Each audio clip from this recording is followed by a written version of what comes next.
Is this thing on? Are we live? I think we're live.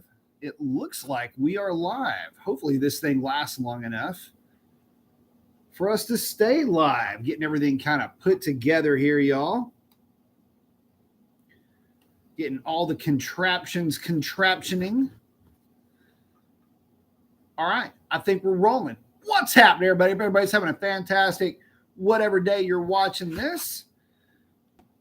Recently coming off of running a 10.05 for a 93 octane stock boost Hellcat. I'd say that's not too shabby. So I figured I would chat with you guys about that and give you guys a breakdown as far as what all was, the setup, what all was going on. It was kind of a crazy end to a pretty interesting night. Getting that car to run that number was, well, I got to tell you this, man, it was crazy. So for you guys that have seen the video, I mean, I pretty much lost it because I was real excited for that car to run that kind of number. Rift, what is up? Modern Red is in saying, awesome, brother. Congrats. Appreciate it. So, I'll let a few folks get in here and then we will start to kick this off. I am going to beverage up really quickly and then we're going to get rolling. Hang on just a second.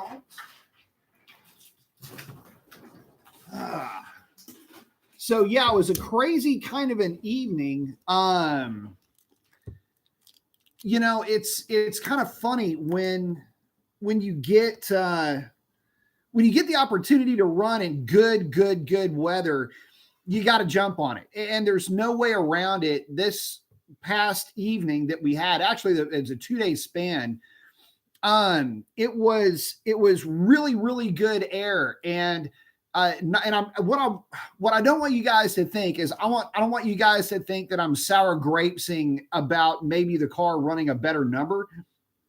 I'm just laying out the facts and letting you know how the whole thing came to be. So in terms of, how the atmosphere was going, how the car was running, the setup on the car and everything else. Because I know that a lot of folks ask, what's the setup? What all have you done to it? What's this, that, and everything else? So I want to make sure that I give you guys as much information as I can. And if you have questions, I can at least hopefully answer them for you. But yeah, like I say, if you haven't seen the video, I was pretty much in rare form. I absolutely lost it when that car ran that number. Hang on. Oh, goodness. Okay. So check this out. Over the past couple of days, we've had really good air down here. And when I say down here, we're talking Southeast Texas. Down here, we're at sea level, but man, it's always humid. We always have this Gulf air blowing over us and it's always super humid. We never get a chance to run in reasonably dry air. So, we got that over the past couple of days and it happens about maybe 10 times a year that we get this kind of air. And in this case, we were able to make some passes in it. And that's kind of even more of a rarity still.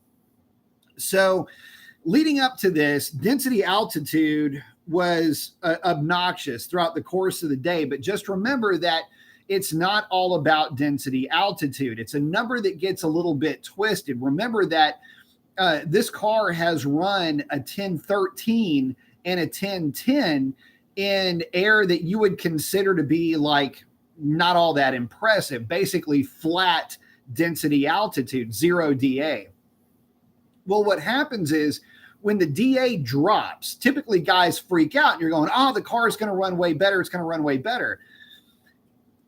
Yes and no. The way that these systems operate is the higher the air charge, the lower the timing.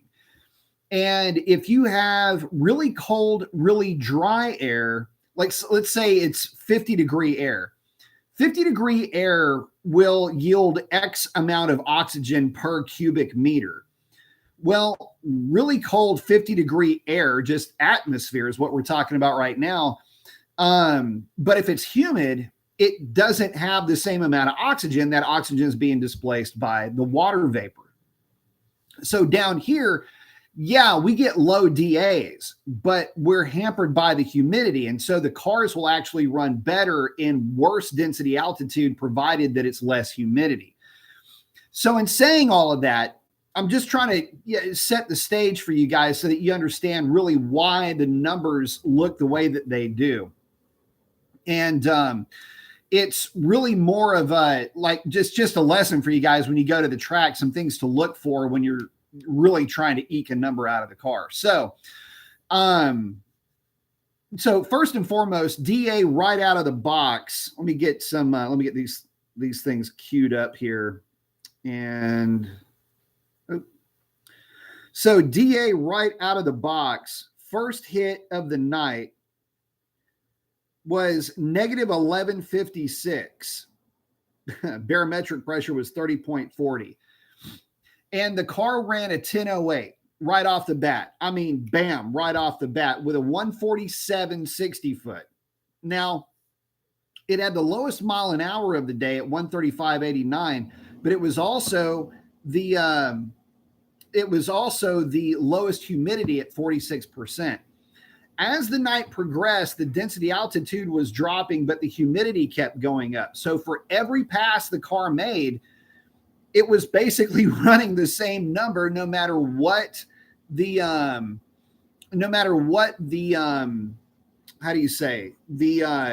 density altitude was. The humidity was going up and the DA was dropping. So kind of an interesting thing there for you guys. So the car kept running 1008. In fact, it went a 1008, a 1011, and then it just started running 1008s after that. It went 1008, 1008. I'm sorry, it went 1008, 1007, another 1008, and then I think it went a 1008 flat. Hang on, I will give you the exact rundown so that we're not speculating here. Let me give you the exact rundown really quickly, because I know some of my fellow. And by the way, I was car 1462 last night. For you HRP slips guys. So let me get this bad boy pulled up. Actually, I had quite a few runs last night too. And to that point, we had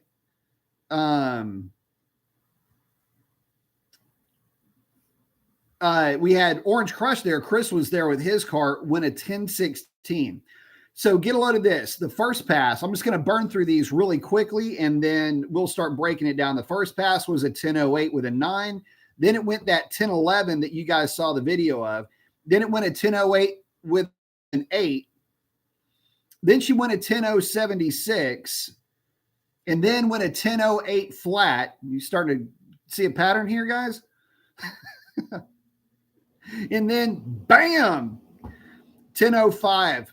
So between the 1080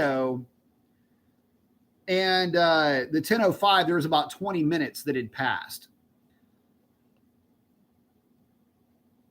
So that's how the car broke down. And the car was going to run 1008s all night. And to give you an idea, getting back to the density altitudes, for about every pass that I made, the DA would drop about 100 feet. First pass was at 1150. These are all negative, by the way. 1156, 1304, 1413, 1535, 1580. So it started to level out.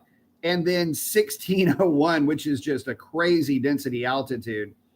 But here's the other factoid, and this is what happens to most of us. The humidity was going up as the night went on. So again, in consecutive order, 46%, 50%, 53%, 59%. That's a lot. 61 on the very last pass of the night. So again, you can see how, yes, the DA was dropping significantly, but as it was dropping, the humidity was coming up, basically leaving the performance at a parity level. And So again, it's just a bit of a lesson for you guys. If you're only looking at density altitude, that is not enough of a parameter for you to look at. Now, eventually the DA gets so low in this scenario that, yeah, you're going to start to see some more power being made by the car. Also, by that last pass, I really wasn't playing a fuel game. In fact, I was trying to keep fuel in the car. Guys, remember the last time the car was at the track, she fuel yipped something serious, and she fuel yipped with a fuel load that it really, I felt, shouldn't have yipped. So anyway, that's why I brought fuel with me, just to kind of keep the fuel in the tank, kept it between a quarter and a half pretty much all night, with the very first pass being right at half a tank. So again, you know, chasing a DA, but also being penalized by humidity kept the car at parity. The very last pass, though, was pretty interesting, and that's what I'm going to get to. Jim is in, my bro. What's up, my man? Thank you very much. And congratulations, B. Thank you, Jim. Jim's the guy that's been pushing me to run that number, by the way. So if it weren't for Jim, I probably wouldn't have run the number. So thank you very much, my friend. It's all your fault. For those of you that don't know, Jim's car is also a 1005, 1006 car. Well, 1006 right now, but he's the one that pushed me to make sure that I made that very last pass. So, hey, Jim, this is for you. Okay, so check this out. Guys, I'm just going to cut to the chase on this. I just saw that Jim is in. So check this out. You know, I just broke down all the different passes. The car went 1008 pretty much all night. That 1011, I'm still trying to figure out where that came from. Might have been a little bit of slip on the 1-2 on that one. But anyway, it doesn't matter. The very last pass, you know, the car had been running 1008s. It ran a best of a 1007. And I thought, man, the car's just going to go 08s tonight. The humidity is too high. I've got crazy DA, but I got a lot of water vapor for the temp. It's not going to happen. And I got to thinking, I was like, well, it was late in the night. And this is where it gets fun. Okay, so it's late in the night at this point.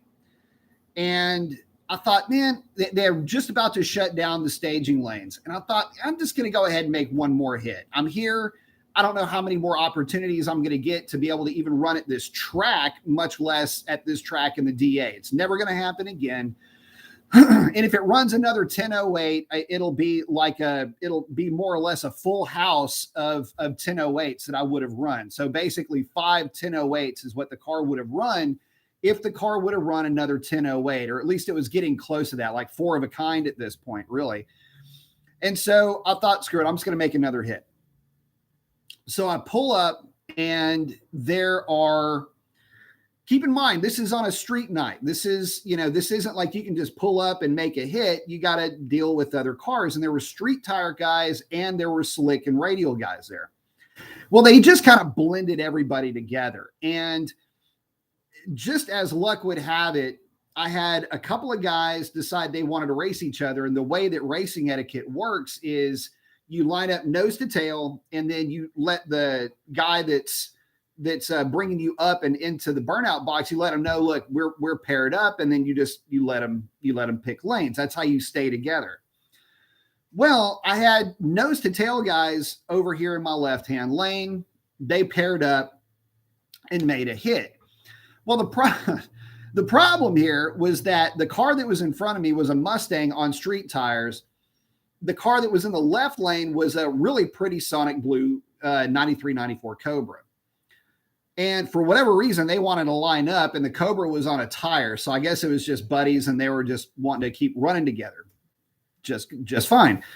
So the guy in the 5.0, yellow, green, the guy lays on it, patches up the track, which is to say just eats up the track right in front of him. And I'm just going, well, that's strike one. This is going to end up being a treat. But the issue is that the guy in the Cobra was having a problem with his two-step. So he would, obviously foot on the clutch, and then the car would die. So the car sat there, and I'm sitting there idling. And finally I just killed the car. Said, screw it. Wasn't really paying attention to temps, looked over, fired the taser up and just figured I'm just going to let it run. And you can actually hear the fans running when I make that hit, mainly because they were running. The guy made the hit and I just fired the car. It was a throwaway pass to me at that point. I had Chris to my left and I was really hoping that he was just going to make a hit. I was hoping that he would run a 16, and that was my big hope because his car has the stock sway bar, all interior, the whole bit. The only thing he's got on the car is my tune and a drag pack. That's it. Everything else is in the car in his car, and a 309 gear. So we line up. Yellow was basically staged. You can see it in the video. And so leading up to that, you had all this other drama going on. We are the last two cars at the track. Guys, when I say we're the last two there was nobody behind us waiting to make a hit. Everybody else had already basically wrapped it up, except for the Cobra that had just recently made the pass. His buddy was waiting for him in the pits, I guess. I don't know. Stalled the car up to about 1400 RPM. Light turns green. Obviously, we go full throttle. We both have identical, is 168 reaction times. Neither one of us was really going for it. We weren't trying to treat each other, but we had identical reaction times, basically. And what ends up happening is I get a full rotation out of the tires. And if you watch that video closely, you'll see the camera jiggle. That's the car, that full rotation and some change coming out of the hole. And the car just kind of just dug out. It didn't launch. Normally, you can feel it spin. And you can even hear me as going down the drag strip, "Hey, boys, we spun," or something like that. The car hums it down to the end of the track. Now, y'all saw what the car ran. Obviously, you saw my reaction, but what you didn't see is that I'm not using my cell phone, my normal, regular, personal cell phone. I'm using my work cell phone, which is an iPhone like 1. It's a small phone. So I can't see it. Like without my specs, you know how you can like I can see great in print, but if it's on a screen, if it's that small, you just can't really make it out. So I'm on my phone trying to figure this all out. And I'm looking and I'm like, damn, what? And I thought it was another 08. And I was going to be shocked if the car went in 08 because it had spun on the launch. But in the video, you'll hear me say, the contraption thinks it's a little bit faster or whatever it is that I see. You know what I'm talking about if you've seen the video. It's because for the first time ever, contraption read 9.9.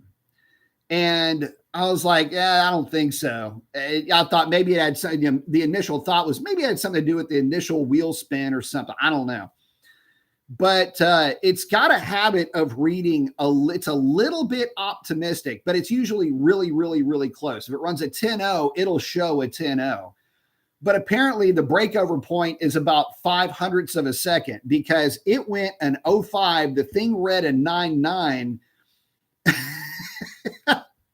And so I'm reading it, and that reaction was in real time. I freaked out because when I saw it, so the thing is, you got to imagine me with my helmet on. So I got me with my helmet on, and I'm in the overhead. I get my glasses, and I'm like this, and the glasses are all crooked, and I'm trying to read the thing. Anyway, I read it kind of like this. I was a little bit crooked with it, and it's like, no way. And so it's what you don't hear or maybe see, you might hear it, is me trying to jam the glasses back into my face to see if I actually read it correctly. So there was all kinds of action going on behind the scenes that I wanted to share with you guys. Jim saying, now I have a new goal. Yep. But yeah, Jim and I are trading the number 1 spot. Nobody else is doing what Jim and I are doing with these guys. Me, Jim, and Chris. So Jim Mopar, Orange Crush, and myself are really the last 3 that are championing these 93 octane cars, and with the stock boost. And it's a lot of fun. I got to tell you, it's a big challenge. And so let me break down the challenge of what we're up against. I know a lot of you guys are going, we want to do, see if we can do a 9-second pass out of one of these cars. Okay, so I need to explain to you how difficult it is and how much of a feat it is to pick up even 1/100th of a second. Okay, so to give you an idea, 1/10 of a second at the speeds that we're going at about 135, 133, 136-ish miles an hour. At those speeds, you are collecting every 1/10 of a second, you're collecting 19 feet. Okay. So what does that mean? Well, what that means is, and you can even hear it when in the video, because if you were to have exactly the same reaction time and both cars are going down the track, you would have over a car length, because Chris had a little bit better reaction time than I did. So I did play a little bit of catch up. But the reality is 1/10 of a second is over a car length at those speeds. So 1/10 of a tenth is 100th. For every 100th of a second that we're trying to collect is basically 2 feet. It's 1.9 feet. So it's basically 2 feet, or about that much. Okay. So here's what I want to try to explain to you. Over basically 10 seconds worth of time, the only thing that's separating my car and Jim's car at the end of the quarter mile is about a foot. I mean, that's it.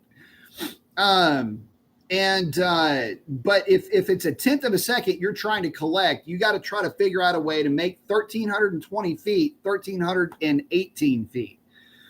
And so for every 100th of a second, you've got to try to pick up that 2 feet. And that is incredibly hard to do. And it's weird to think about it in that respect. But for me to be able to get a 9-second pass out of that car in that kind of weather, which is, you don't ever get that kind of weather.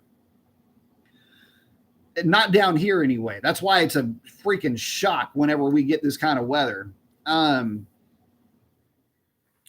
I have to try to collect basically half a car length again over what the car is running now. So that is a lot of ground to cover, and it doesn't sound like a lot, but when you've already exhausted every resource that you have, from tuning, from the just atmosphere, and also within certain guidelines, we're not gutting our cars. I'm running in 1321 seat configuration. Chris is running in, I just bought it at the dealership configuration. I know Jim's running it. I just bought it at the dealership config too. So it's hard to explain how difficult of a feat that it would be for any of us to just collect that much distance, given the somewhat strict parameters that we're trying to do this by. So to get a 9-second pass on 93 octane, I'm not saying it's impossible. I will say this, and this is where that sour grapes thing comes into play. Had I been able to run that car at about noon yesterday, really not today, about 2 o'clock yesterday, or about between noon and 3 o'clock today, the DA was as low, but we had less humidity. And that would have been the kicker. A solid pass in that would have put me probably at a 10:03, like a high 10:03. And that would be about the best that I could ever really hope that car could possibly run, save for if I decided to only eat water and lettuce for about 6 months and just really cut a bunch of weight personally. So, also, Jim, I can tell you what wasn't on the car. So check it out. I did go back to the stock air box with the stock filter. And what's funny about that is that I say stock filter. I guess a stock filter. It's just the basic Mala Amazon replacement filter. In fact, here's my original. I've been running, this is the old original filter in the car. In fact, as well as the AA, this one doesn't have a date on it. This is the one that I was doing all the math on. You can see where I've got on there. I wrote down there right here. You can barely make it out. 1077 CFM. When I did all the math to get the data on this, I might have had this one sitting around. I don't know if this one is either original to the car or it was a one that I had bought at some point. I can't really remember, to be honest with you guys. Didn't really commit that to memory. So, hang on, let me get this thing button back up. So yeah, it's the $20 Mala filter in the stock airbox. I will full disclosure for you guys, full transparency. I was going to pull that filter out and forgot to do it. And the funny thing is that it was after the whole night was said and done, it was, oh, damn, ran the number with this filter still in the car, which was hysterical, only because we were having too much fun all night, really, to even worry about it. And so breakdown on the car, guys. So let me give you guys the setup. And let me kind of break this down for you, because what's even more impressive is not only the numbers that these cars are running, but what little is done to the cars to get them to this level. So for my car, it has a lightweight bumper support, which you guys saw me install that thing. Bled all over the place because of that, but really pretty piece. It's got a Scat Pack sway bar in the car. I do not remove the sway bar from my car. Other guys do, which is totally cool. It's just that I'm frankly too lazy. And so I put a Scat Pack bar in the car, makes the car ride nicer. So for me, it was like a win-win. It's lighter and it rides nicer. 309 diff, Scat Pack rear end, red eye drive shaft, and the drag pack, DBR's out back, SR's up front, and Archangel battery, which looks like might be a little on the sketchy side right now. And that's kind of it. So we're running through factory manifolds. I don't know why. A lot of guys ask me if I'm running. I say a lot. I've had people ask me specific questions about the exhaust. So it's real easy. It's all stock. I did remove my resonators, not because it would pick up any power at all. It doesn't. And not because you save any weight, because believe it or not, you really don't.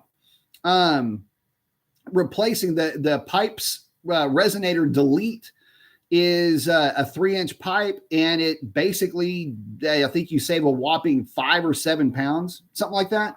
You don't really save any weight there. But I did it for the aesthetic. This is the funny thing. I don't notice this on anybody else's car. It's only on mine where I noticed the resonator sitting underneath the rear quarter panel. I don't even see it on other people's cars, and it was like standing out like a sore thumb with mine. As far as performance stuff, that's really, I got TBA machine idlers because my factory ones look like boat anchors, just totally rusted and gross. And the brand new radiator. So if you guys remember, I had to put a new radiator in the car because the factory radiator, the end cap, what they call a header on a radiator, but what we would just instinctively call or intuitively call an end cap for the radiator, started leaking.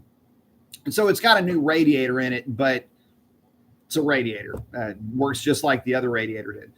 And it's got a Reich 170 thermostat, which is probably at some point going to get swapped out for a Gates or basically the Mishimoto that Gates is made, Gates is made by Mishimoto. I'm going to switch it to a 180 because that Reich has got kind of a hard time maintaining a consistent temperature. It's bad about closing at the lower temperatures and being slow to open. Kind of weird. The Mishimoto, once it opens, it kind of just flows. And that's what I've got in Stormy, and it works way better. So I'm probably going to pull the Reich out of it. at some point. And of course it's tuned by me. Now, here's the thing. It's 93 octane. Like this, the tune that's in the car, I don't change it. And it's what I drive the car around with. The car is not tuned for anything other than gasoline, 93 octane. It's primarily a bunch of transmission tuning. One thing that can be frustrating, though, when you don't have access to this kind of air, often is that predictive shift algorithm can kind of come up and bite you, where the car will command an early shift if it thinks that you're going to run up on a limiter. And that's one of the things that stung us a little bit last night is on that 2.3. I probably could have made a change to bump the 2.3 shift up a little bit because it was short shifting the 2.3. Obviously, it didn't make that big of a difference, but could have helped out just a little, maybe in terms of picking up a little bit of ET. But look, obviously the car wasn't hurting for what it was doing. So, and on the last few passes, the car basically woke up a little bit. Predictive shift got things figured out and everything was fine after that. And that tune had enough in it in terms of leeway to where it really shouldn't have done it, and only noticed it short shift, like a decent short shift on a couple of the early passes. After that, it didn't do it. So just something that you got to take into account when you're messing with these cars. There's just so much that goes into it that we don't have control over. Jim's saying check your gates as they are now. Oh, Motorrad. Sorry, what did I say? Mishimoto. That's the radiator that I got. Motorrad as in Stant Jet, and another I can't remember. I'll be using Mr. Gasket thermostat for the old 440 and use the seal from our thermostat. Yep. You're right. It is Motorrad. I misspoke. Mishimoto is the radiator that's in the car, which is a really pretty radiator, by the way. But thank you for squaring me up on that one. Yeah. So what am I forgetting? I mean, factory catalytic converters, factory everything, factory manifolds, the whole thing's factory. And so that was the whole mission statement with this car, was to run. The idea was to get a car that you can run low tens. I mean, low tens would be like 1020s or quicker. You can run low tens and it's street legal, catalytic converters, the whole bit. And there you go. That's what the car's got.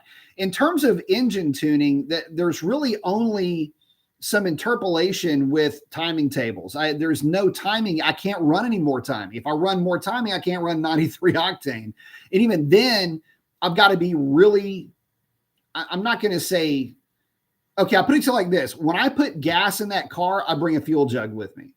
And what I'll do is I'll hit 93 octane and I fill the fuel jug with 2 gallons at least, sometimes 3 of the 93 octane. And then I put the fuel in the car. So I'm basically doing a flush of any 87 or 89 that may still be in the lines. And then I'll fill the car up to whatever level I'm going to fill it up to at that point. And then I just take the 3 gallons and put it in one of the other vehicles. So I'm looking around like they're standing around here. And then what else? I mean, that's really it. I mean, I'd love to tell you that the car's got something else all crazy or going for it, but it's a parts bin car. And that's the other thing, is that it's all Mopar, guys. It's all Mopar. Aside from the idlers, which are just a bling thing, the car is Mopar. And that was more important to me than anything else. I mean, yeah, the rear reso delete is a pipes product, but I mean, taking off some pipes is a problem. I don't know about that, but if it's not Mopar or whatever. But I think you know where I'm going with that. It's just in the battery. The battery, I guess, would be, well, the battery's a consumable, so there's that. But anyway, yeah, but it's a parts bin car, which makes it kind of neat. And but yeah, that's the layout with it. It's been a lot of fun getting the car ready for this. I would have loved to have the cleaner air, guys. and coulda, woulda, shoulda, but you know how the ifs work, right? If my aunt had a package, she'd be my uncle. The reality is that I was able to run the car on a Friday night, yeah, for the conditions, but you know what? I'll take the 05 and it was so much fun to run that number the way that it ran the number. Again, the very last pass of the night, the exact same way that it ran the very first 1008 that it ever ran, only to have the car show up on last night and run nothing basically but 1008s with that 111 in there just to spice things up. But just the car was going to run 1008s for the rest of the night, which I thought was really, really, really cool that it was doing that. So it was a lot of fun. And then at the end, crack the 05. That's a wrap. Lights go off, and that's the end of the night. So you could not have scripted it to be any better. You couldn't have scripted it to have more drama with the car. Here's the funny thing. Okay, so let me break this down for you guys real quick. So remember what we were talking about, the 60 foot in all of this, because this now becomes a thing. So on the 1005 hit, this is so funny too. 1477 60 foot. So I'm going to go backwards in time now. So it ran a 1477 60 foot. On the 1008, it ran a 1473. So a better 60 foot. On the 1007, it went a 146 with a 7. 10088, 146 with a 7, identical 60 foot. On the 1011, it went a 1475. And on the 10089, the very first one where she just opened up the door and just flashed a 1008, 1471. It ran the quickest time of the night with the worst 60 foot.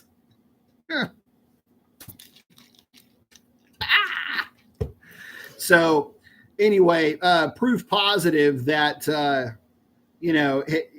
again, I mean, it did what it did. It ran the number. It had some drama associated with the number. Some funky stuff was going on. But it was still a whole lot of fun. By the way, on that 10076, it went a 6456 at 108.01 miles per hour. On the 05, it went a 6451 at 107.83. So again, it was collecting on the back end. It was ripping on the back end. So that's why I say I know that it was a quicker pass than an 05, but again, that's what it ran. And I say it's a quicker pass. It wasn't a quicker pass in 05. It ran an 05. But again, it was just a whole lot of fun with it, running that number with it actually having a little bit of a slip on the jump. So let me check in with you guys. Robo saying, good evening, fast guy. Oh, yeah, saying, nice job. Very impressive runs. Definitely looks like Revlon wasn't wounded in any way.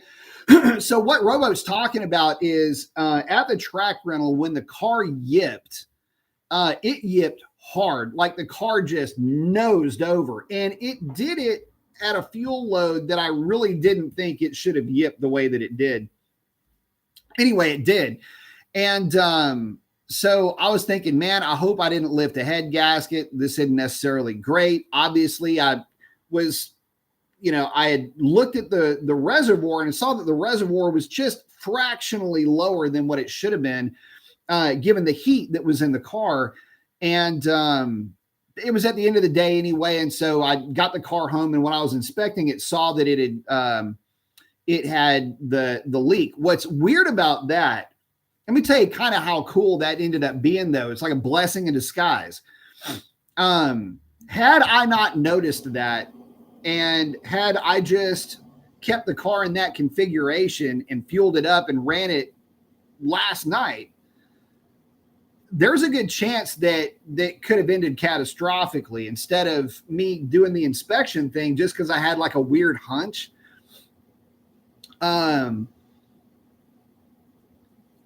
What could have happened was that end cap could have blown off completely at 130 miles an hour, or at least 110 on your way to make a pass, full load, high torque application, hose down the thing, and then you have catastrophic slip and slide action that you don't ever want to have to be a part of. So, just paying attention to things, guys, looking, that kind of stuff is a big deal because it can save you. And in this case, it may have saved the car because I noticed this real mild, very weak, like spray that was coming out of that radiator. And, those problems don't heal themselves. They usually get worse. So, and sometimes they get worse immediately. So, Riff saying, congratulations. Thanks, man. Modern Red saying, congrats. Thank you very much. Riff saying, I make 900 wheel in the prep we have at the track. I have a hard time hitting a 10-0. I can understand that. But yeah, that's why Rowboat was saying, doesn't look like it was wounded. I was thinking, man, I don't think that I overpressurized the system. Hopefully it didn't lift ahead when that took place, and it looks like it didn't. Oh, and by the way, after all the runs, level's dead the same where it was. After I've got it back and allowed it to burp, I've put a lot of miles on the car just to try to get that system to burp. Which is also, that reminds where I got the notion that thermostat, it works, but it's not working really, I don't think, the way that it should. Michael's saying, good evening. Good evening, Michael. Michael saying, whatever you do with your video, it looks a lot better. Yeah, it does look a lot better. And I didn't do anything. So I don't know if this thing updated or did something, but it does seem to look a whole lot better on my end too. We're saying I got 3 different tunes done, one for a 3.1 on E, one for a 2.8 on pump, and one for a 268 on E, but my tuner never sent them to me until now, 2 years later, and this is what he said. I only have these 2. The 91 tune should work with both 2.8 and 3.16. The 85 should work with all 3. That's just, he's basing that off of air charge. He says, not trusting what he said. What do you think? Well, what he's doing is he's looking at air charge figures, and the bigger pulley will have a lower air charge than the smaller pulley. It's going to be deeper into your air charge table for timing. So yeah, you probably will be okay with that. And the E85 tune is apparently it's calibrated. He's got enough fuel and timing in there to handle. And he's probably flagged. He may have flagged one portion of your timing table with a low number. It might be at like on E85, you might be at 13 degrees of timing or something like that in a broad area, and that's plenty of timing for you to make good power. It's not like it's set on kill or anything like that. But that would be okay for a 2.8 pulley. I'd probably get a little bit more than that. I'd probably go 14 or 16, but I'm just spitballing here. That's probably what the tune looks like. It's what I've seen in the past. Jim saying, now we got a new goal. Yes, sir. Yes, sir. Yes, sir, my friend. Bruce saying, well done, B. The old girl never disappoints. I tell you what, the main reason. Oh, so I didn't explain why I was almost didn't make that pass. I've said that so many times. I really didn't dive into it. The main reason is that I was looking at the humidity level, and remember what I was saying about the humidity and how the car ran the last time I had it at the track. It ran a 1013 in what was in essence 0 DA. It was like negative, what did I say? Negative 150, negative 200, something like that. It's not 0 DA, but it's pretty close. I mean, you're not going to see a huge difference there. But that was at like 47% humidity. And what my experience of my car is that that that humidity number is what kills me. So right off the bat, I was at 46% humidity. And when it ran that number, again, remember, even though that density altitude was really dropping quickly, we weren't, we were going up in humidity and got as high as 61% towards the end of the night. And when I saw that, I was thinking, man, if I make another hit, it's going to be still 60+ % humidity. That's not special humidity. That's not the kind of humidity that you just over down here anyway, like up further north. Yeah, you guys get that a lot. We just never see it down here. So when I saw the 60% humidity number, I thought, yeah, the DA is low, but I'm not seeing any performance gain throughout the night. I'm literally trading one benefit for one liability here, or one disadvantage, I should say. And so it's just more liability to run the car, but I'm not going to run a number with it. And but yeah, come to find out, it did run the number, but it was just kind of interesting that I wasn't going to make the pass because of the humidity number primarily. I did not see the car running that number at all. But that's why. Jason Garcia is asking, any performance shops you recommend in Houston? Yes, Peitz. It's spelled Peitz. So Papa, Echo, India, Tango, Zulu. That's how you spell it. Peitz, Peitz. Recently got my tune, and main thing that was different was Hellcat injectors keep getting random misfire code. Tuner said not his end. I don't know. I don't know who you got your car tuned by. I think that you had maybe been. So it's probably not on his end, but it depends. So Hellcat injectors, the data is there. If you've got a Hellcat tune, you can pull data out of that. For that, it just depends. Yeah, give Alex a shout over at Peitz, and he'll get you squared away. Mention that you talked to me, and he'll take care of you. Remember, I used to work for him. We're still really good friends, and we still visit as much as we can. So yeah, give Alex a shout. Jay, he'll take care of you. X is in. Say what up, Professor B. What's up, X? Saying finally made a live chat. Jim, I just saw this. I told someone today you found my secret in the stock air box and filter. So here's the funny thing. When I put that thing back on the car, because I got the JLT because I wanted it could be louder, it's going to sound good, it's going to be fun, and but the car never really. It didn't pick up anything. It was hard to say. It didn't really pick up anything. And yeah, it went the 08 with a JLT, but it was going, but it probably, I don't know. So fast forward a year and I was, so Jim, check this out. You're going to love this. So sometimes guys, I do things and I do them for not, like, it's not a petty reason, but it kind of is, but it isn't. So the car was filthy and I was going to wash it. And I'm looking at this thing, and the JLT is supposed to, seal up to the hood. It doesn't really, it helps what it does, but it doesn't really seal. Anyway, the filter is right underneath the heat extractor vent. And if you've ever been around any of these cars and they've been running for a while and you shut it off, let it sit for, 5, 10 minutes, it doesn't matter how long, you can put your hand over the heat extractor vent and it's extracting a lot of heat through those vents.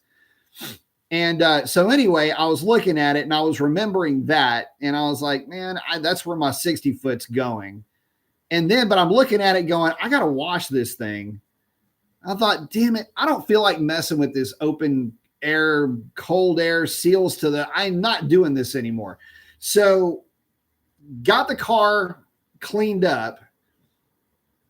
This was for the track rental, and had thought to myself, I'm just going to run the JLT. Screw it. It's on the car. I'm not going to take it off. See if I can duplicate how the car ran before. And the car ran a string of 1020s on that day. Now, the conditions were way worse, and we know what happened with those conditions. But it shouldn't have run 20s. It ended up running teens later in the day, but it should have never run a 20 in those conditions. And so after I found the thing with the radiator, I put the cover on the car, loaded the car onto the trailer. Keep in mind, I'd cleaned it up, so now it's raining and it's getting grossed up. Get the car over to Pikes. Like, dude, y'all have a lift. I need a lift. Y'all don't have a lift. Knock it out. So Ricky knocks it out and get the car loaded back onto the trailer, get it back over here, get the car off the trailer, brought it into the shop, tore the JLT out of it, put the stock airbox back in, ordered up a new replacement filter off of Amazon. And I'm just going to call this the original filter because I don't think I didn't buy this later on. I don't think. I think this is still the original one. Anyway, you can tell it's the Mopar part number because it's got all the Mopar and all the data on the back of it. The Mala filter doesn't have any of that. It's blank, but it does have the hot glues back there.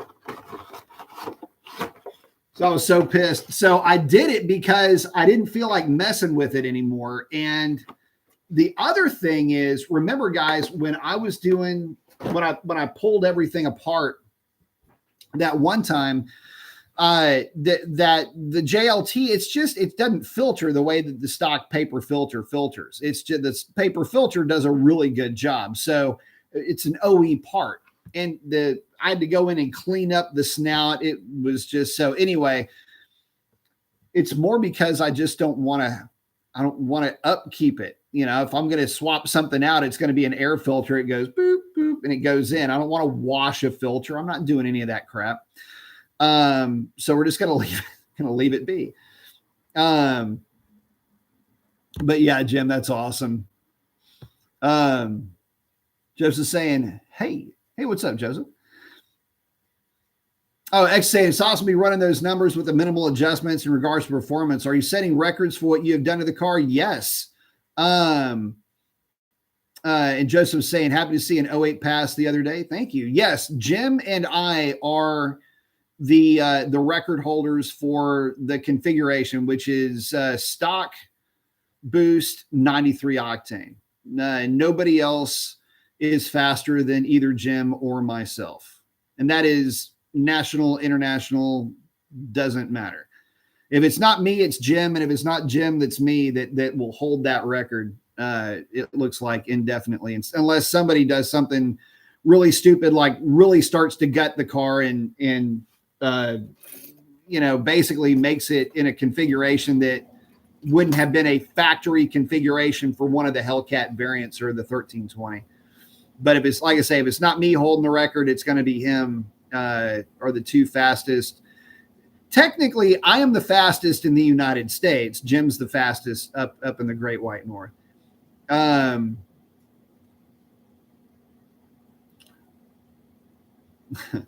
is saying resonators standing out like unpainted wheel weights. Dude, I'm telling you, y'all know that I paint my wheel. I don't have one of the rims in here. I absolutely cannot stand my wheel weights to stand out. So yes, 100%. I tape everything off and I paint my wheel weights flat black. Saying, sup, Joseph?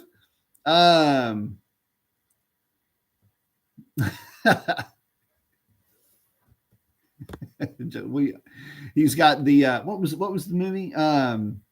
Tropic Thunder, where Robert Downey's playing the I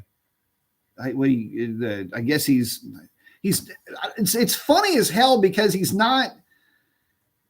playing a black guy, but he's playing it at, it's not a parody. It's like, that's his persona. That's who he is. So it's actually a really good, it's freaking hysterical.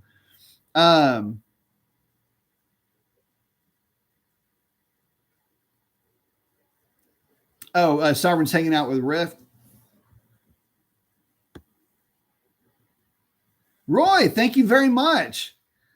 Saying just now popping in. Congratulations on your run. Thank you very much. I appreciate that. Thank you very, very much. X is saying RDJ is the GOAT. Yeah, he's pretty awesome.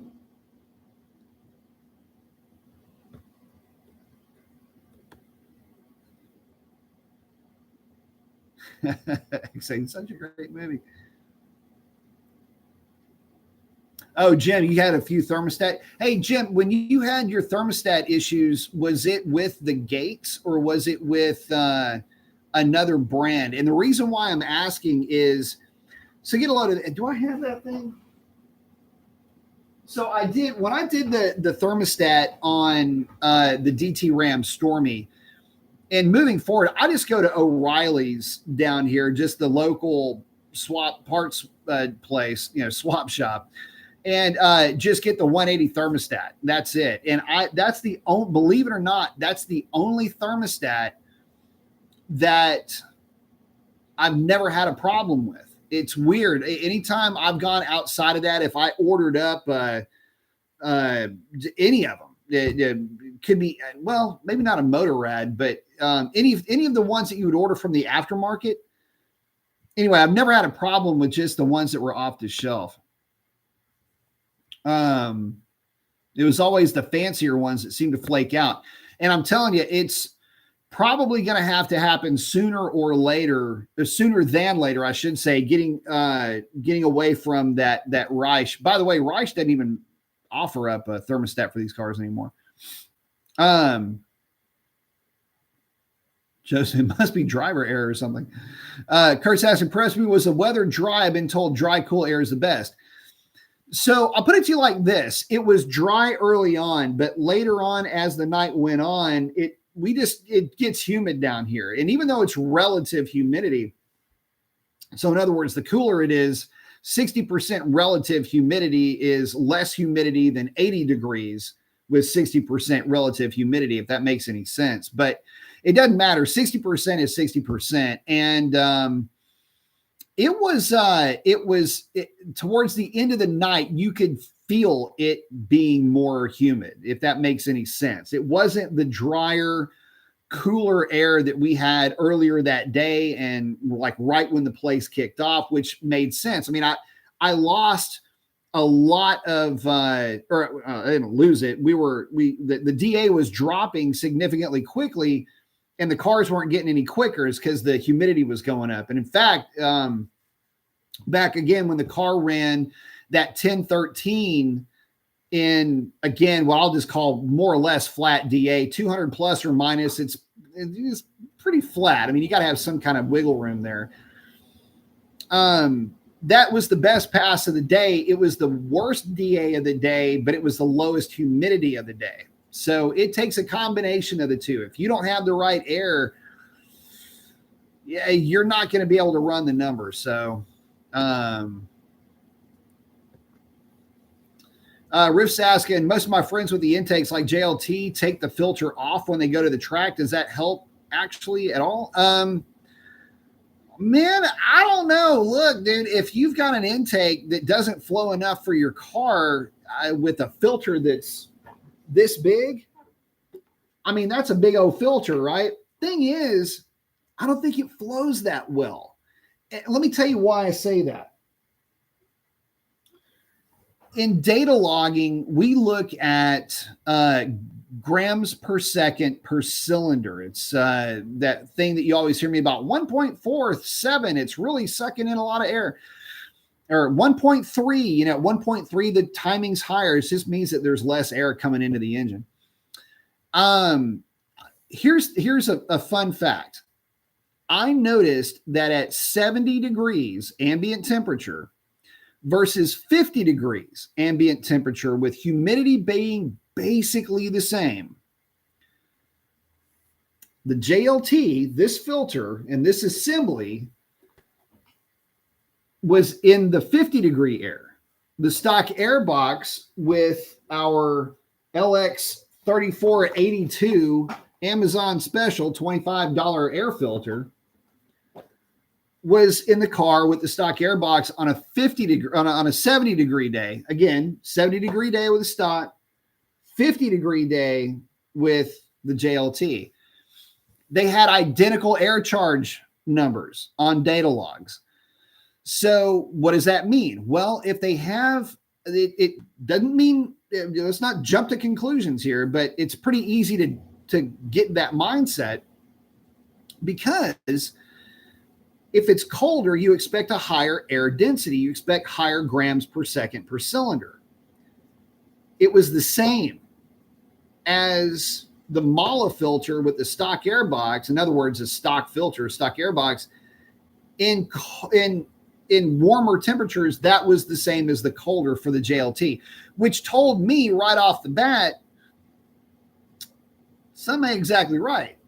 And so it just validated what I had been saying even a long time ago. Just stick with the stock stuff. It'll carry you as far as you want to go. People would say, but the dyno numbers. And I'm like, well, between myself and Jim Mopar and Orange Crush, we've basically set whatever record you're going to set.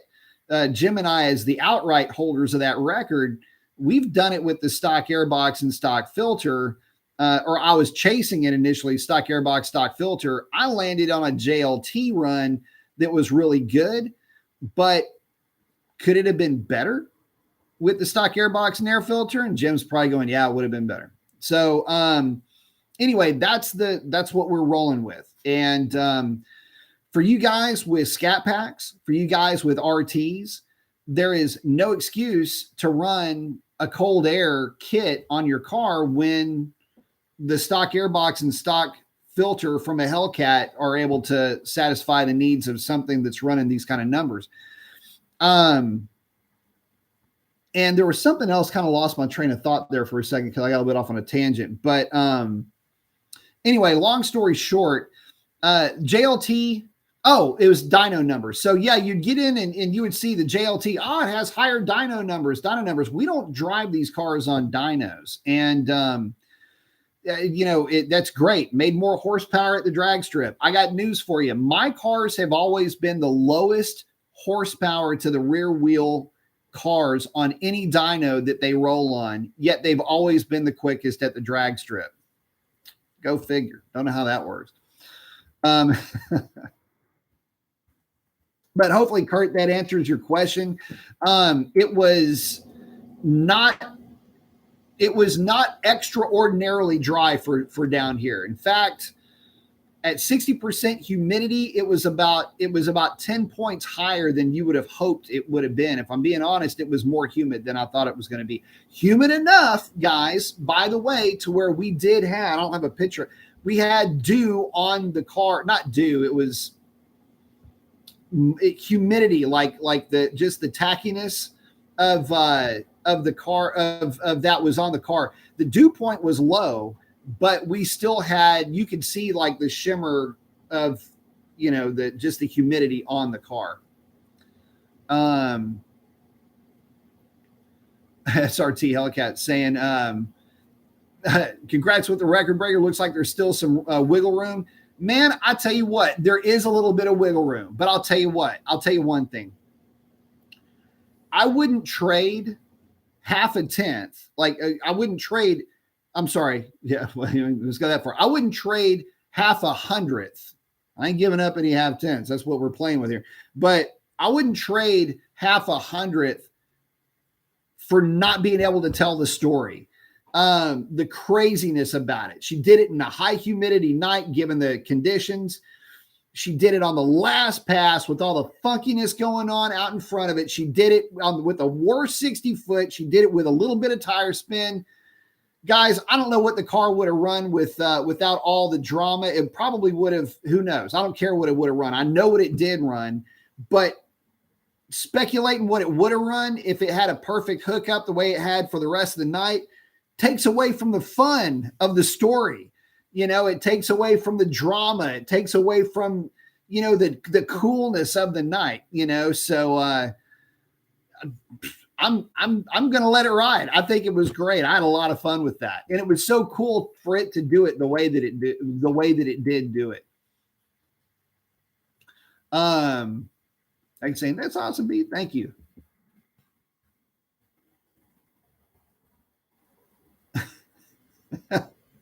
Sovereign's quoting some trouble. I know who I am. I'm a dude that plays a dude disguised as another dude. Oh, Roy's asking, so you can't run at that track anymore. It's closed down. It looks like, well, we'll have, let's see, we're halfway through February. It looks like we might have 1, 2, 3 or 4 more opportunities to run at that drag strip realistically, aside from track rentals and things like that. And then that's it. April 2nd, that's it. No more of that track anymore.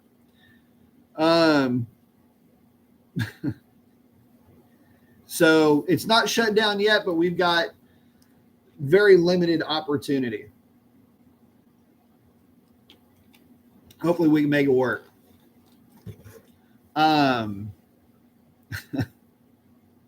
Sorry. That's a huge bitch. Yeah, it's a big ass air filter. Roy's asking, was that a Scat Pack that ran down the track with you? No, that is another Hellcat. That is Orange Crush. Went a 1016. I don't think I had any. Oh, no, I take that back. The very first pass,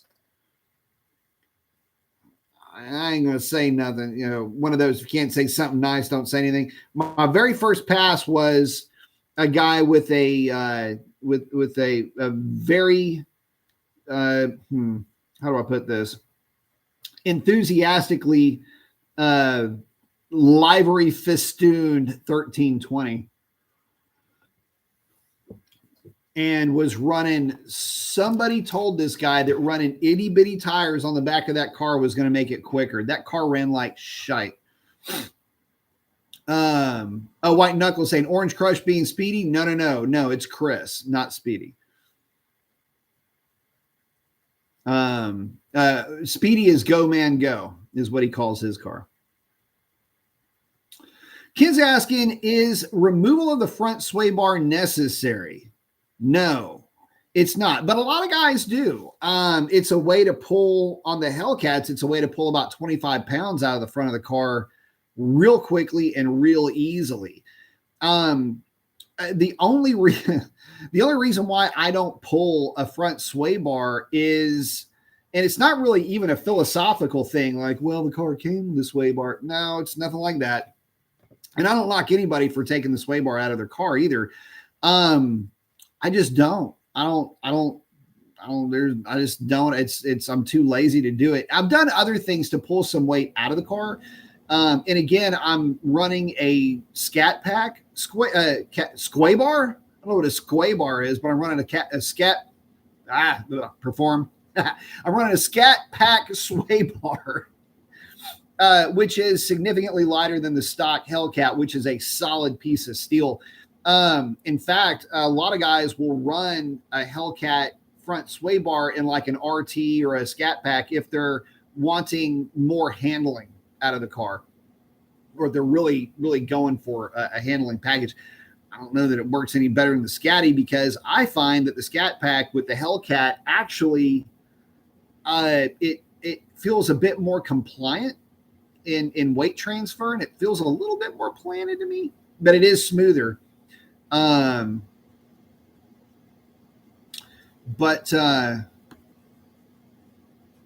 Oh, White Knuckle saying, yeah, his old 5.7, yeah, his 6-speed car, I think is what he called Orange Crush.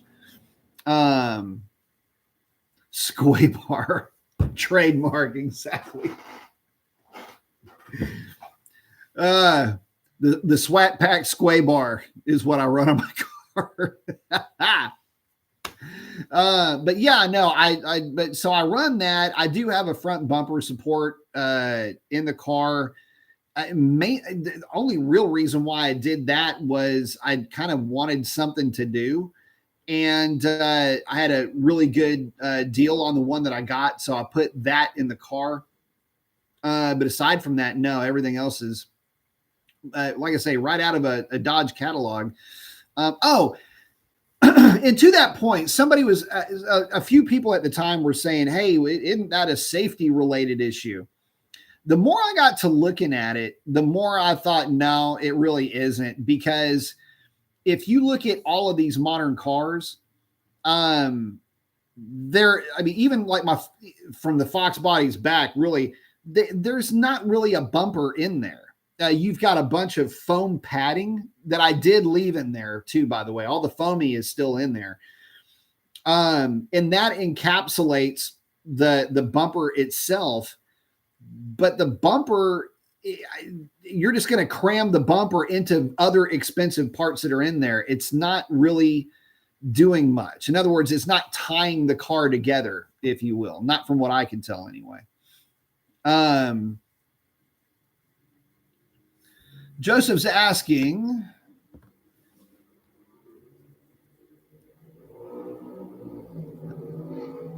you hear him? So, as you may know, Z05 Studios is located very near Velocito. And so you'll hear that from time to time, guys swinging through here and heading out. Sometimes the guys that know that I'm filming will they'll buzz through the parking lot and pipe it up, or they'll light them up right in front. Every once in a while, so when you hear that, like, somebody's out front. Joe saying, any opinion on AFE Momentum Cold Air for my 2017 6.4 Scat? Don't do it. I wouldn't at all. Get yourself Hellcat Airbox with a Hellcat filter with the snorkel. It's the least expensive. It performs the best. And look, guys, for you scatties, unless you've got a shaker, the Hellcat Airbox and filter and all that system is the best. If you've got a shaker, put a Hellcat filter in it. But here's the thing. We set every record that we set with the Scatties and with the SRTs, we did with Hellcat Airbox, Hellcat filter with the snorkel. That's it. None of the records were, this is in Challengers, by the way. Chargers, a little bit different story because they're more of a pain in the ass you got to pull the front bumper off, but it's not that big of a deal to do to get to worm the snorkel into there because it's just a different front end. But it's one of those things where I would suggest going that route. Even if you've got a Charger, just go ahead and pull the thing off. Go Hellcat and forget about everybody else's. And by the way, fun fact, the DT Rams have the exact same setup, functionally speaking, not the same part number, but functionally speaking, it's the exact same as a Hellcat. No difference whatsoever. You get your big airbox, and it's got, in fact, you could argue that it's better in a way. And that thing, the intake on the bottom of that box goes straight into the grill. It's identical. So yeah, hang on, let me plug this thing in here. So yes, that's the route that I would go. He's saying it's been on the car since I bought it. Should I change the Hell Kitty and snorkel? Yeah, buddy. Swap it out. Sell your AFE, and just go on from there. It would be my personal suggestion for a couple of reasons. One reason alone. Not that it matters. These things are actually kind of heavy. One thing I noticed, just one versus the next, talking about the stock, by the way, versus the aftermarket stuff. The stock stuff is a lot lighter in general. So not that it matters. I mean, I don't think anybody is going around. By the way, the scales weren't working at the track. But I don't think anybody's running around weighing their cold air kits versus their stock setups. But yeah, the stock setups is light, at least by comparison to this thing. Roy said he still has to put the snorkel on a shaker box. I haven't messed with a shaker in forever. I need to dig into those. The only setup that I'm a little bit weird on is the TA setup, which I thought was going to be a whole lot better than it wound up being. But that's more packaging than anything else. The shaker is a really good setup. But yeah, actually, you know what? The shaker uses the same lower as everybody else, and you can put a snorkel on that. Just don't forget to remove the headlight plug, or else it won't work. Other guys have also asked me, well, when does the ram air effect take place? It's not a ram air effect. What that is doing, the headlight snorkel assembly going into the lower box, it actually serves two different purposes. It's like killing two birds with one stone. For the Scat Pack guys, if you use the Hellcat box, what it's mainly doing for you is it's introducing ambient air into the system and just stirring up ambient air as it is accessed by the bottom of the filter itself. That's what that thing is doing. For the Hellcat, it does that. Plus, it is a lower pressure drop. It gives an access point for more air to just get into the bottom of that assembly. And it does really well with that. If you've ever seen back in the day videos, guys would take a string or something and hold it in front of that and whap the throttle, and you would see it draw the string in. It's kind of neat. If you haven't seen that, look it up. It's kind of fun to see some of the older videos of these cars. So anyway, let me get back to I'm trying to think if there's anything I'm forgetting about the car, the setup, anything else. I mean, there's nothing really else to report. There's no other changes were made. No changes were made to the car. No changes were made to the tune. And again, aside from the radiator, which, I mean, that kind of at this point seems to be a consumable item. But aside from the radiator, there was nothing else done to the car. And from the last time it was at the track in these conditions, again, the front bumper support and the Scat Pack sway bar, the bumper support, I didn't really expect much out of that. It was, again, that was just kind of let's support somebody who supports us and pull a little bit of weight out of the car. But I got to tell you, the sway bar thing, for you Hellcat guys, or maybe your dynamic package and the SRT guys. Well, no, all the Scatties have the same, even the SRTs. They all have the Scat Pack sway bar. The Hellcat guys, though, if you are thinking about going with a different sway bar, and originally I was looking at the Demon sway bar, which I think is actually the stock 6-cylinder sway bar. But if you're thinking about putting another sway bar in the car, just go with the Scat Pack. It's a direct bolt-in. Well, all of them are really, but it's a direct bolt-in. A little bit better, a little bit more compliant ride. You actually have more, in my personal experience and like the way that my lizard brain has got this figured out, it just feels like the car is softer and street. And I have now the ability to use all three of my suspension settings. Whereas before, with that really stiff front sway bar that just was not compliant, like you had no side-to-side compliance, where the new one has got some side-to-side compliance. I can now, like, track is stiff and street is softer. It makes it a lot nicer ride. So I would say that was definitely worth it. Those are the only two things that were different about the car, though. And so to that point, guys, this is the other thing. How much does weight matter for these cars? Well,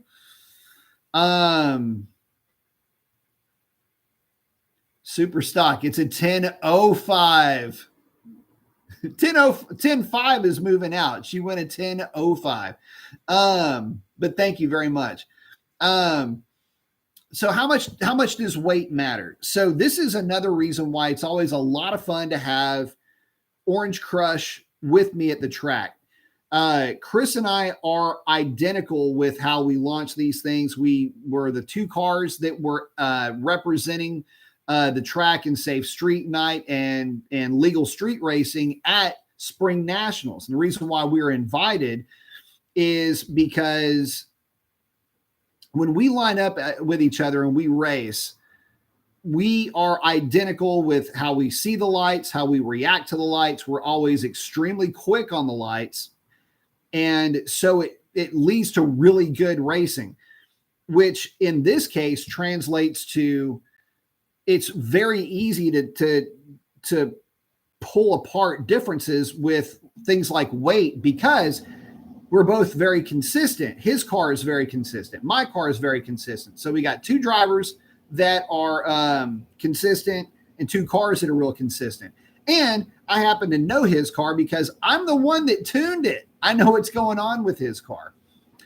So what's the difference between the two? So roughly, I would say about 140 pounds. So a legit minimum of 140 pounds. Call it 150 pounds. If you want to have a bit more of a psychologically satisfying number, that would work. But at 140 pounds, the difference is basically a tenth of a second.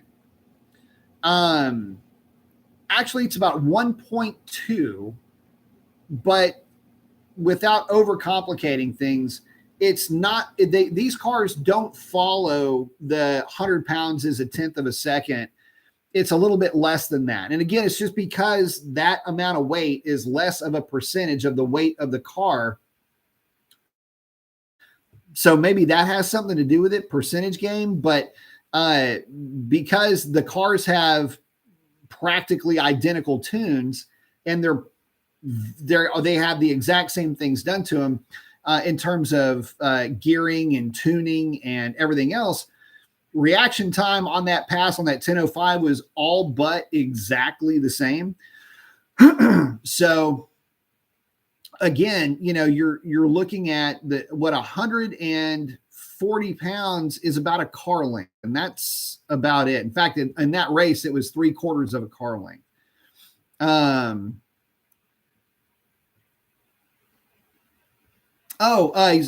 Super Stock saying he got his. Joe, wait, before I get to that, Joseph's asking any opinion on changing the stock thermostat. Yeah. So if you do not have the ability to tune your car, the coolest thermostat you can put in it before it throws a code is a 195. They come stock with a 203 degree thermostat. Again, the coolest you can go before you throw a code is going to be a 195. If you have a tune on the car, then you can go lower. And I would stick with the 180. I wouldn't go any less than that. We just haven't seen. I don't know that there's enough of a benefit. Plus, you start putting the thing under load and you're dumping, X amount of heat into the system anyway. You can only manage it with the volume capacity that you have for the fluid that you have. But thank you, Superstock. I appreciate that. Saying I got the Demon Crate air filter for the Superstock. I wonder if it will actually make any difference. Bought two of them. So yeah, the Demon Crate air filter is basically, I want to say it's identical in terms of flow capacity per square inch to any of these deeper. Notice how those pleats are deep in there. This is a cotton I think this one's cotton, or is it nylon? Anyway, they all flow very similar. The factory one is a dry filter, which is not that great. Oh, Jim, saying, yeah, thank you. I've been saying forever that it's more like 125 to 130 pounds for a tent. That's exactly what we found too, brother. In fact,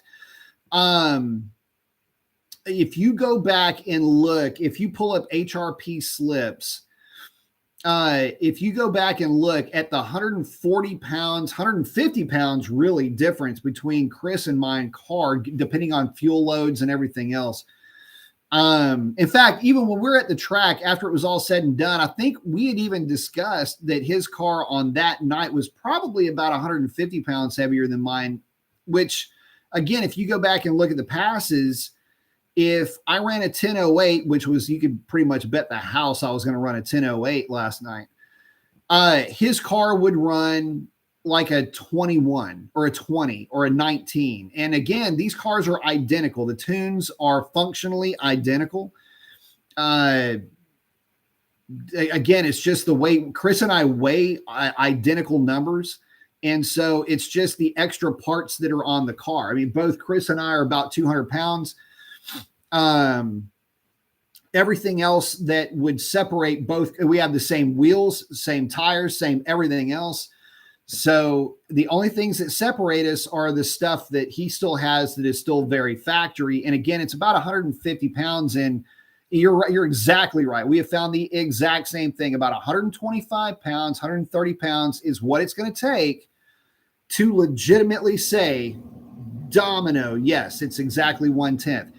Keeping in mind that he went a 16. Joseph, thank you very much, brother. I appreciate it. Thank you for your insight. Survive. Movie quotes from Tropic Thunder. He went a 16.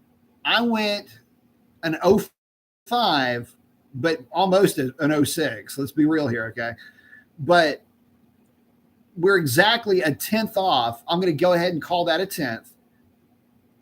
We were basically a 10th, like 1.2 off on 150 pounds, which follows exactly what you're saying.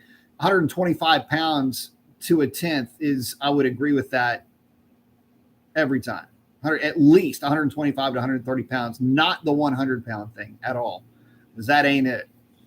And again, it's easy for us to test it because I've got two identical cars that we can run.